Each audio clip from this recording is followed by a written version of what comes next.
When I fast, my body heals. It's just that simple.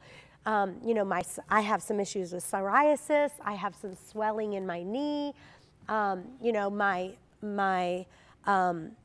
I've got some thyroid issues. I've healed my thyroid 100%. I'm not on any medication anymore from that through fasting. And it heals all kinds of parts in your life.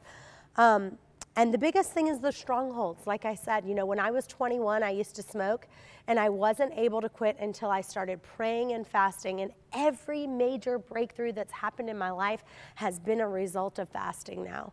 And so when you pair prayer, right, pair prayer with fasting, that's when you can take it to the next level.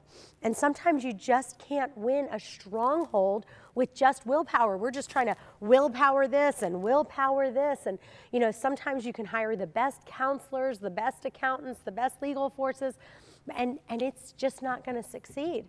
Because some things are not a natural situation. It's a spirit that you're dealing with. The Bible says we wrestle not against flesh and blood, but spiritual wickedness in high places. And you've got to know how to fight for things in the spirit with the spirit.